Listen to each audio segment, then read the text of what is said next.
The Bucs hang on and beat the Giants, and my goodness, the Giants got robbed at the end of this one. Look at this. Of course it's pass interference. Antoine Winfield Jr. is draped all over Dion Lewis. He was there before the ball was there. I couldn't believe they threw the flag correctly and then picked it up, and it's going to go down as another loss for the Giants. The Giants are the worst team in football since the start of the 2017 season. So, of course, bad teams find a way to lose. And while the Giants absolutely positively got robbed at the end, it was a terrible pass by Daniel Jones. It was late, it was lazy, and you can't be surprised because Daniel Jones is terrible at professional football. He's a poor man's Jameis Winston. All he does is throw interceptions. All he does, kill momentum, kill drives. The Giants were up big in this game. I mean, how do you throw that pass? How do you do it? These interceptions, it's par for the course. Most turnovers since 2019 ahead of Jameis Winston, who's now on the bench and on a different team. Listen, Daniel Jones, the way he performs at the quarterback position, more interceptions than touchdowns, it's just unacceptable. I mean, you look at that one at 14-6 in the third, can't make that throw. You look at the one in the fourth quarter at 17-15, you can't make that throw. You look at what transpired in the second quarter, the sack he took on third down, going out of field goal range, no internal clock, no feel, no clue. This is why we destroyed the Giants for taking him with the 6th overall pick. This is why, and we knew it. We talked about it on Time to Shine. We said Dave Gettleman's going to take him, and it's going to be a debacle. And we were right, and the Giants were wrong. And this is why you don't hire Dave Gettleman to be your general manager. The New York Football Giants have major problems across the board. It starts with Daniel Jones. Bruce Arians is right. They made the plays when it mattered the most, and that's what matters if you're the Tampa Bay Buccaneers. In theory, this was a classic trap game. Tom Brady got it done when it mattered the most, and the Bucs win, and here comes AB. My goodness, this team is a machine. Brady to Gronk. Brady, look at this beautiful throw and catch. How sweet is that to Mike Evans? The Tampa Bay Buccaneers are not only the best team in the NFC South, setting up a tremendous showdown with New Orleans this upcoming Sunday night.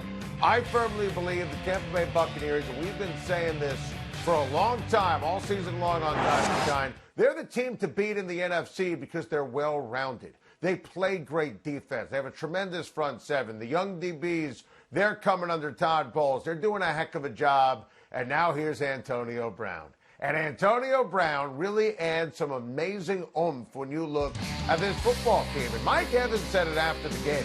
He said it's going to be perfect because when AB is on the field, you have to acknowledge him if you're a defensive coordinator. Mike Evans isn't going to see any kind of double teams anymore. I mean, this is awesome if you are a fan of the Tampa Bay Buccaneers. And remember, Godwin is hurt. And, you know, Mike Evans is a star, but you have Tom Brady. You're going for the jugular. I love this. You're not resting on the laurels and what's on the screen right there. Bruce Arians didn't want Antonio Brown originally, but he knows his quarterback is going to, at the end of the day, take care of him. Jason Lockett-Four, our insider, broke the story on CBS on Sunday that AB is staying at Tom Brady's home. Of course he is, and Tom Brady's going to make sure it works. And listen, obviously AB is a Hall of Fame clown. He's also a Hall of Fame wide receiver. I think it's going to be a tremendous acquisition. And I believe the Tampa Bay Buccaneers, when you win games like that last night, when the Giants were in control and you win the trap game, more proof that the Bucs are the best team in the NFC. It is so bizarre and jarring to hear Bill Belichick get so defensive when grilled by our good friend Christian Fourier on his outstanding radio show on WEEI Radio in Boston. This on the heels of the answer he gave Charlie Weiss on SiriusXM NFL Radio about how the salary cap and selling out for the Super Bowls, that's why the New England Patriots are so terrible this season. Look, any way you want to spin it and slice it, the Patriots are atrocious. And I am surprised so many people are surprised. And by the way, Bill's right.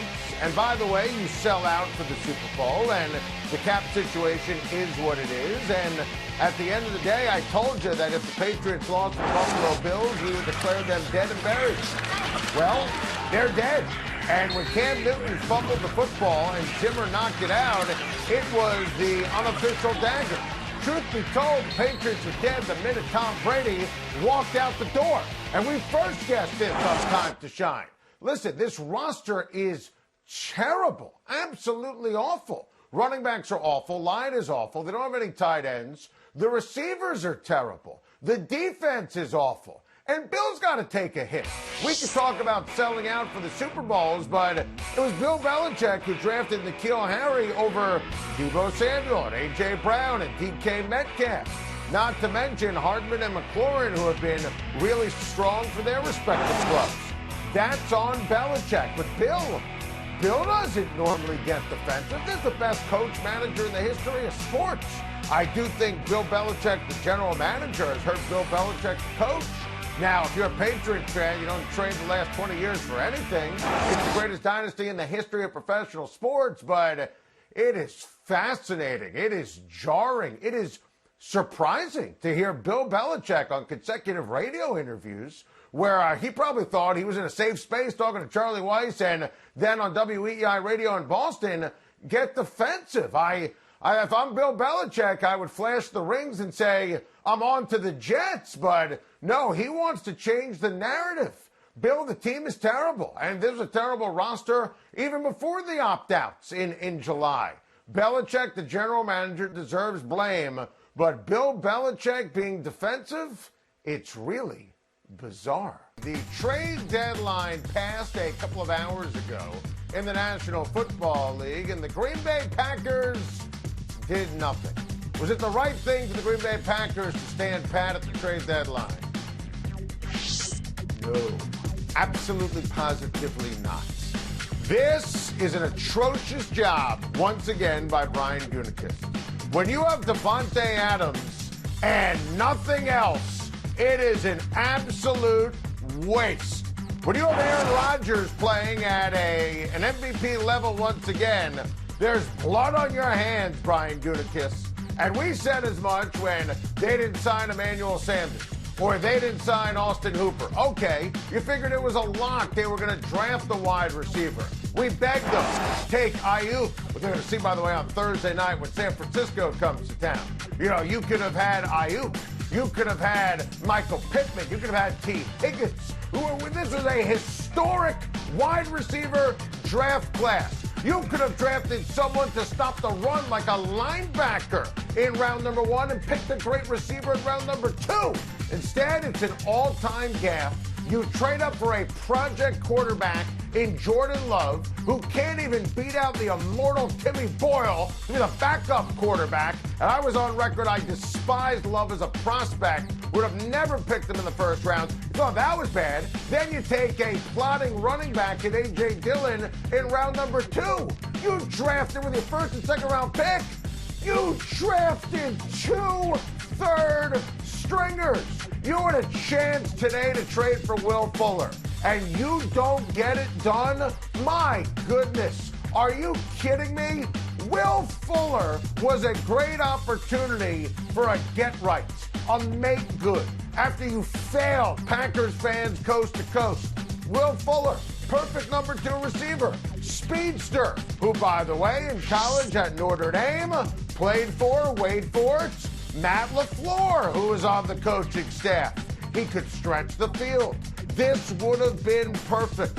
I feel so terrible for Aaron Rodgers. I feel awful for him. And he was outspoken on Kyle Brandt's amazing podcast, Destroying the Organization, wondering why didn't they give him any kind of weapons around him? It's just a shame. He's having another MVP season, but you can't take the Packers seriously as a Super Bowl team. They don't have enough. They'll win the North, but they don't have enough. I mean, how in the world do you not give Aaron Rodgers another toy? How in the world, after the San Francisco Championship Sunday game, do you not fix the run defense? Dalvin Cook, by the way, from this past Sunday, he's still running. Brian Gutekunst failed the entire offseason. Rare opportunity for a make-good. Go trade for Will Fuller. Don't offer a 4. You know, he leaves. The Texans get a third-round compensatory pick. It's an embarrassment. It's amateur hour. It's sad. It hurts Aaron Rodgers. And yet it's par for the course when you look at Brian Gutekunst. What an absolute waste. What an absolute shame. Will Jimmy G ever play for the 49ers again? Let's talk this one out. I don't think he's going to. He's got a high ankle sprain. He exacerbated that injury in the loss against Seattle. He's going to be out for the foreseeable future. Listen, I begged San Francisco, even after the Super Bowl, to sign Tom Brady, and Brady had interest, but Kyle Shanahan and John Lynch, they stayed with Jimmy G, who's solid. He's not spectacular. Let me give you some names for Kyle Shanahan. Obviously, he had Matt Ryan. When you take a look at Matt Ryan's MVP season in Atlanta when he was the offensive coordinator. Now, for the Falcons to trade him, they're going to take a major cap hit, which means you have to give up a major draft pick plus to get Matt Ryan. Kirk Cousins has always been linked to, obviously, Kyle Shanahan. There's no question about it. Sam Darnold, if the Jets get the number 1 pick, will be available. And I'm sure that Kyle is going to look at Nick Mullins and how he's going to fare in these spots and, you know, try to consider if he's going to be an option. Or Kyle can do whatever he wants at the quarterback position. Listen, the guy's won games as an offensive coordinator or head coach with RG3 and Brian Hoyer and Matt Schaub and Johnny Manziel. So he's an absolute gem, but you saw the schedule. Listen, they're not making the playoffs this year. The NFC West is too great. This is a wild, awful, sad injury bug when you consider the 49ers, from Nick Bosa to George Kittle, who's out for the foreseeable future, to Jimmy G, to all the injuries at running back Richard Sherman earlier in the year. Listen, we talk about it every year on Time to Shine. There's always one team that plays on Championship Sunday that doesn't make the playoffs the ensuing season. I love Kyle Shanahan. He's a gem. They'll be back next year, but that'll be the Niners for this season, and I think they will and should have a new quarterback in 2021. Are the undefeated Pittsburgh Steelers the best team in the NFL? Let's talk this one out together. No, they're not. The Kansas City Chiefs are still number 1 on the official Time to Shine power rankings. Pittsburgh, incredibly impressive. What Ben Roethlisberger is doing, I mean, it is amazing. It's his football team on offense. He's maximizing these unbelievable young wide receivers. It's incredible to watch. Pittsburgh is unblemished. They have the best record in the NFL, but the Chiefs are still the Chiefs, and Patty Mahomes is still Patty Mahomes. Now, Steelers' defense is amazing. And what they were able to do in terms of the victory in Baltimore, I mean, that was next-level genius. And coming back against Baltimore never blows a lead, a double-digit lead at home. That was remarkable. But Patrick Mahomes, I know, was just the Jets, quote-unquote, 5 touchdown passes. I mean, this guy is the best player in the NFL, the best quarterback in the NFL, and the Chiefs are the champs, and Mahomes is Mahomes, and Andy Reid is Andy Reid, and the defense has a ton of talent. So I'm not knocking or disrespecting the Pittsburgh Steelers in any way, shape, or form, but you watch the Chiefs play, and yes, they lost to the Raiders, but that was a blip as opposed to a trend. I put Pittsburgh number 2. They have been ridiculously amazing. Mike Tomlin's done an incredible job. It's a different team this year with a great fiber and DNA. They'll be 10-0 for the Thursday night game on Thanksgiving against Baltimore. But the best team in the NFL, the Kansas City Chiefs. Thank you for watching. Please like and subscribe. And don't forget to hit the bell for more videos.